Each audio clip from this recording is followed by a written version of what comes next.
may be difficult to survive. What? Evelyn gasped. As Ariana said, it wasn't likely that there would be an accident, but it was still a possibility. So Evelyn couldn't help thinking about the worst-case scenario. Relax, we'll be fine, Ariana said to comfort her.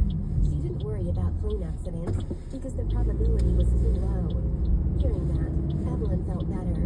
She realized that she had rarely heard about planes crashing, so it was unlikely that she would experience an accident on her first flight. However, sometimes accidents happen when you aren't prepared at all. After waiting at the airport for about 40 minutes, Ariana and Evelyn started boarding the plane. When all the passengers had boarded and the plane began to move, a baby's cry suddenly sounded in the cabin, just opposite Ariana's seat. No matter how the baby's mother tried to keep it quiet, the baby wouldn't stop crying, which irritated the other passengers. At first, everyone could tolerate it, but some passengers lost their patience a few minutes later. The mother was criticized and had to repeatedly apologize to the other passengers. Ariana slightly frowned. For some reason, she had a feeling that something was wrong, but she didn't think too much about it and simply asked the mother whether the baby was uncomfortable. The baby's mother didn't know why her young son suddenly started crying because he looked fine earlier. This had never happened before. Ariana couldn't stand the baby's cry any longer either, and she was worried that he might be sick, so she decided to help. If you don't mind, let me hold him for a while. I'll make him quiet down, Ariana said to the baby's mother. Please, the baby's mother agreed. She didn't know what else she could do. She could only listen to Ariana. They were on a plane, so Ariana couldn't do anything bad to the baby. Therefore, she passed her baby to her. Afterwards, Ariana immediately released magical power and put it into the baby's body. She couldn't see whether he was sick, so she only put a little power into him, and then observed his reactions for a while. Within a few moments, the baby stopped crying. Seeing that, everyone was amazed. Ariana looked very young, but she was very good at keeping the baby quiet. The baby's mother was also relieved when her son stopped crying, because she was worried that he might be sick. I think he just felt a little uncomfortable, remarked Evelyn, and Ariana agreed. The baby stopped crying, and the other passengers became quiet too, and then the plane took off. About 20 minutes later, the plane was flying steadily in the air. The baby slept well in Ariana's arms, so she gave him back to his mother, who thanked Ariana again and again. About an hour after the plane took off, the flight attendants came to hand out food. Because it was a long flight, Ariana planned to close her eyes and rest for a while after eating. Evelyn didn't bother Ariana. Instead, she quietly appreciated the clouds outside the window. When the plane took off, she had been very nervous, but she soon relaxed after it flew steadily. Outside her window, the clouds were as white and fluffy as clumps of cotton. Evelyn found herself wishing she could jump out and play on them. After the plane flew about half of the route, it encountered air turbulence and shook a little. It was very normal during a flight, so it didn't cause panic. Unfortunately, after a few more minutes, the shaking didn't stop and only got worse and worse. All the passengers became concerned, and Ariana opened her eyes. Evelyn tightly held the armrest of her front. Why is it shaking so badly? She asked, sounding a little nervous. Although this was the first time that she had ever taken a plane, she knew planes shook when they encountered air turbulence. However, this time seemed rougher than usual. Ariana had never been through such serious turbulence, so she thought it was strange too. At that moment, the same baby woke up and started crying again. An idea dawned on Ariana. She heard somewhere that babies cry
as if it was going to plummet to the earth, which scared everyone.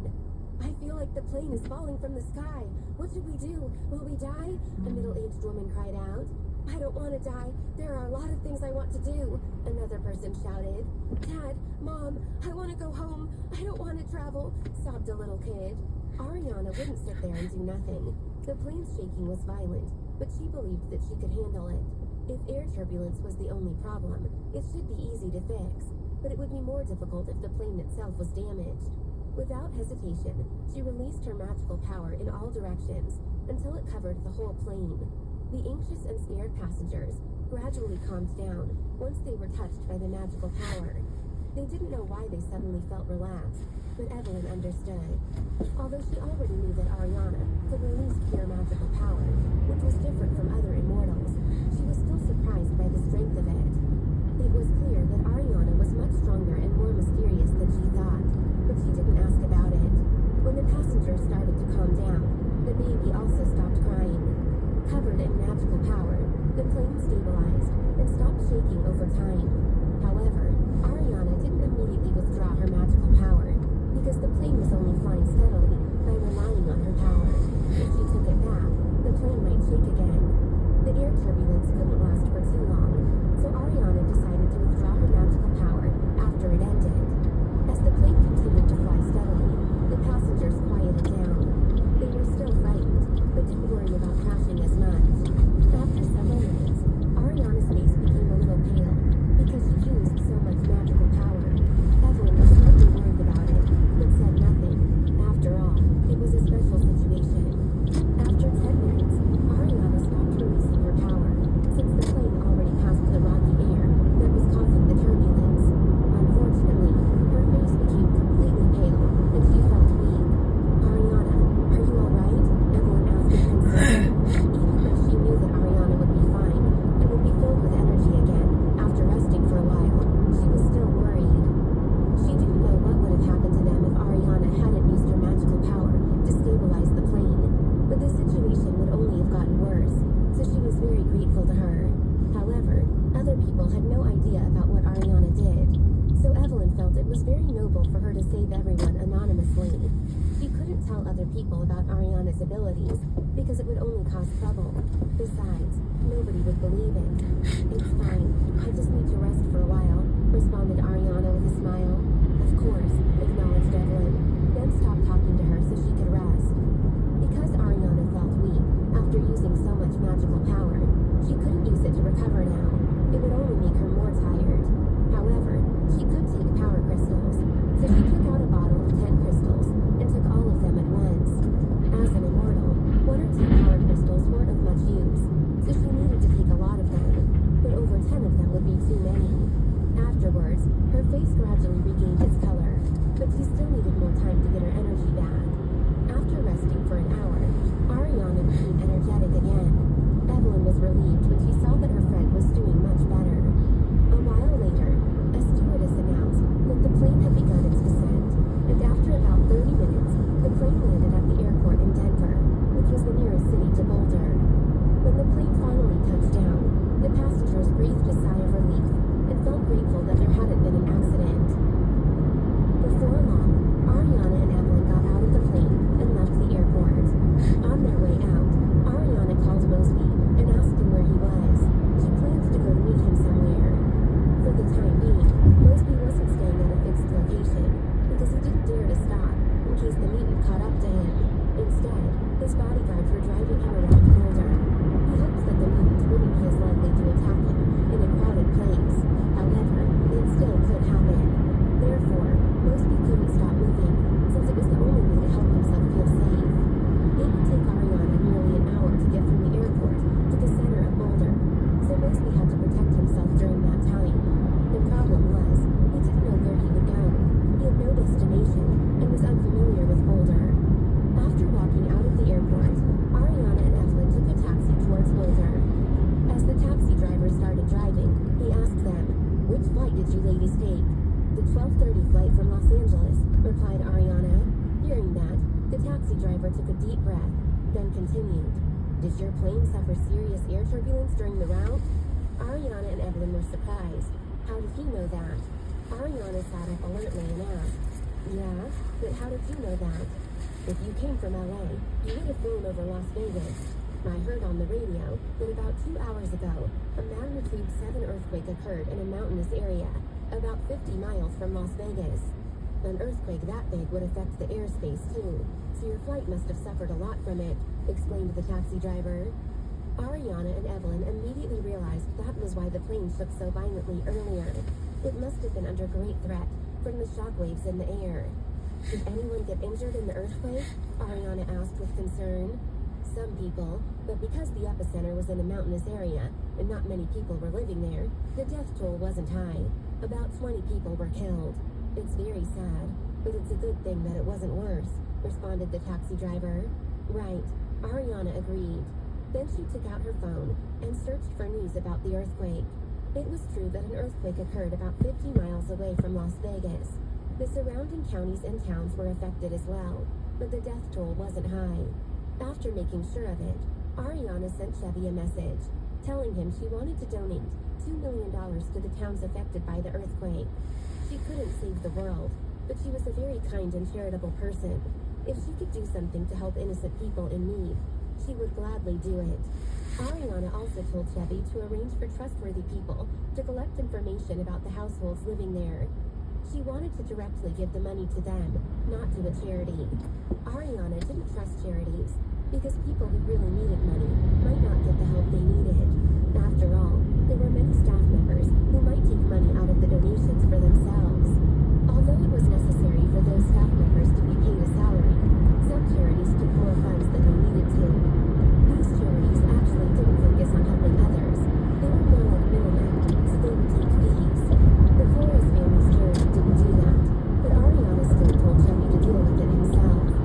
Actually, Chevy had also just heard the news that Las Vegas suffered an earthquake.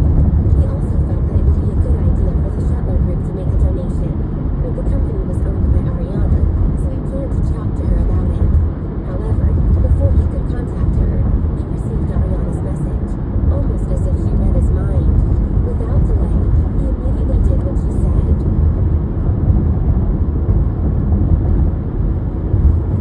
Episode 285, Let Him Go.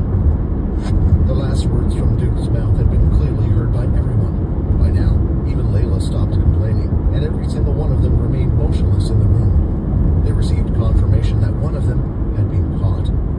There was always the possibility of something like this happening. However, before getting caught by the military, Quinn always thought that another student would have at least gotten them first. He prepared for such a scenario, but he wasn't ready for this one. "Fight them! Get him out of there!" A voice seemed to be resounding at the back of his mind. However, he kept his rationality in proper order. Quinn didn't have the power to fight against the military just for one person. Currently, Peter was left in the room. He was sitting down on a chair at the table. His hands were still cuffed behind his back. Nathan and 4 other soldiers were in there with him. However, Duke was no longer in the room and went somewhere else. The room was silent. Meanwhile, Nathan was preoccupied with watching some of Peter's previous films. He wanted to make sure that he hadn't misread the information he had. In fact, he was extremely sure that Peter didn't have an ability in the first place and had later been given the Earth ability. But when Nathan used his ability to drain away Peter's MC cells, he realized that the latter was using a transformation ability. As he was still in his chair, handcuffed, Peter continually looked around the room to find an opportunity for a way out. Despite a small bubble being left over around his hands, the energy he recently lost was already starting to recover. It was for this reason that a part of his body felt incredibly weak. Thankfully, it seemed like they underestimated Peter's true strength. In just a short amount of time, he would be strong enough, even with the bubble on him, to break free from the handcuffs. Peter glanced at the guard closest to his right side. Once he broke the cuffs, if he reacted quick enough, he should be able to kill him in one blow. Even if he was attacked by the others, his body would be able to withstand or heal any of their hits. Peter also had another trick up his sleeve. He could turn 2 people into lesser whites. If he was to use this now, then there was a higher chance he would be able to get out of this situation. However, despite this plan in his head, there was one more person he had to take in mind. Nathan was still here. He was unsure of exactly how strong Nathan was and what his ability did. And with Nathan being a general at the military base, Peter was sure that he was strong, but he had no choice left. This was a risk he had to take. A portion of his energy had now come back, and with a slight tug, he tested the cuffs that restrained him. "Wait," a small voice directly echoed in his ear. "Don't do anything yet, Peter. We still don't know what will happen to you, so just remain calm." These instructions were being transmitted by the small spider Logan had placed on him before. Peter hesitated for a moment, trying to decide whether he should listen to Logan or not. However, he felt like he could trust him and canceled whatever plans he had just thought up.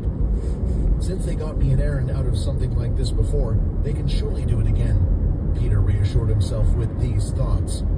Unaware of what was currently happening inside the room, no one had a clue what to do next. "We have to start thinking about leaving the military base." Gordon broke the silence. "With Peter or without?" Layla shot back a question. "Without, of course. There's a high chance that they will soon start interrogating him. By then, they'll link him to everything that has happened so far and find out we were all involved." "I think we're safe from anything like that happening," Quinn quickly responded. "I know Peter won't sell us out on his own accord, and even if they did get that girl to question him, it still wouldn't work." "How would you know that?" Gordon asked. "Vex will back me up on this. Peter is different now. One of the things that's different about him is that certain abilities no longer work on him," Quinn explained. Vex nodded in agreement while adding in his own words. "He's right. A white is unaffected by abilities that target the mind or body in some type of way. They are also immune to poison. They don't sleep, and they don't register a heartbeat. A white will never give up his master either. If you're worried about them linking him to us, the only connection you guys have is being his past teammates." "Even so, that still doesn't solve our original problem," Layla continued speaking. "They're going to do something to Peter, and we'll eventually find out he's different. Don't you think that they're already wondering why he has a different ability now? If they find out about his healing capabilities, he'll be used as a lab experiment for the rest of his life." What Layla just said was one of Quinn's true fears. It was why he was extremely intent on hiding his secret in the first place. The fear that he would be locked up in a lab somewhere and be tested on. If that ever happens, then everyone would say it was just fine because it was for the sake of humanity, to help them defeat the Dalki. "There are a few possibilities. Luckily for us, this world still has an order of civilization. I still don't know how far that will get us." Logan started speaking. "Even if Peter is to be moved to a research lab or such, or maybe even treated as a terrorist who works for Pure, he will still have to undergo a trial first. I'm pretty sure that this so-called trial would only be for show. The generals in True Dream have their ways to speed up the process and put the judge in their pockets. What this does, however, is give us a little bit more time. I guess that before Peter attends the trial, an investigation will continue in public or behind the scenes. He'll probably be temporarily placed in the underground dungeons. We aren't sure how heavily guarded it is now, or if we have the capabilities to break him out. We can use this opening to save him." "Just let this one go, Quinn." Gordon's words sounded like an ultimatum. "You already saved him once before. Forcing a rescue operation will get us all killed. I'm sorry to say this, but if you decide to go through with it, I won't be helping you." The room fell silent once more after Gordon spoke. The reason was that the others kind of agreed with what he was saying. The dungeon was a place where they kept undisciplined students and soldiers. There was a higher chance it was heavily guarded because of this. "Whatever you do, Quinn, I'll be there with you," Vex said as he slapped him on the back. Looking around the room, Quinn could see the expressions on their faces. For some reason, no one else volunteered to help. Even Layla, who wanted to participate in the operation, didn't do so for the simple reason that she felt she was too weak. She knew that by forcing herself to do it, she would only hinder them. "It's okay," Quinn responded. "I've decided. It's best not to save Peter right now. It's too risky and is none of your responsibilities." While saying these words, something in Quinn's mind tugged at him, telling him to try and save Peter. Despite deciding not to go through with the plan, it still kept reminding him, "Is there a connection here from before? It seems like I can fight it a bit now." Even though Quinn had now grown stronger, it seemed like he wasn't going to let his emotions get the better of him. It might have also been the fact that Peter wasn't in immediate danger right now. He knew that the military would not kill him, but instead would perhaps torture him. He had convinced himself that Peter wasn't going to die anytime soon, and this was how he stopped himself from trying to save Peter. That's the right choice, Gordon agreed with him. Was it really, though? Quinn's mind asked this question. For some reason, he had this huge feeling of guilt looming over his head. If he knew he made the right choice, he shouldn't be feeling this way. But right now, he felt nothing but miserable. Just then, another sound emerged from the computer. It was a low and familiar tone. Duke was talking. It looks like True Dream decided on what to do with you. Episode 286, Strange Actions. Duke had left the room, leaving Nathan and Peter alone. Although the two generals didn't get along, they knew they were both working for the same side. Duke wasn't oblivious to Nathan's real strength and how he had gotten to his position in the army. If it was just restraining a single student, he could trust him. The reason for leaving the room was to contact True Dream himself. Below the special VIP room, there was the Duke's office. After popping inside, he immediately opened up his communicator and started a video call. An electronic display hovered in the air, and the lines at the bottom showed that a connection was trying to be made. "What is it, General Duke?" Jack True Dream said. "I told you only to call me if you found those two kids." In the video call, Jack was sitting in his chair, and in the backdrop, the whole city that was directly under his control could be seen, showing through the glass windows in his skyrise building. "Now, you know me better than that," Duke replied with a smile. Suddenly, something grabbed Jack's attention. Ever since leaving the military base, he had forgotten what had happened at the school, how the Pures group had made him look like an idiot. Not only that, but he remembered the fear he had in that room. For some reason, the sleeping ability of one of his trusted guards didn't work. It had put him in an unfavorable position. There was a chance he could have died that day. Before, Jack wasn't too bothered by Pure and the politics between the military and them. Now, he had a significant interest in getting rid of them. "We have found the boy known as Peter. He was one of the students that Pure said they had safely in their hands. It turns out he never left the academy and was using a disguise ability," Duke explained. "Excellent. And what about the girl?" Jack asked.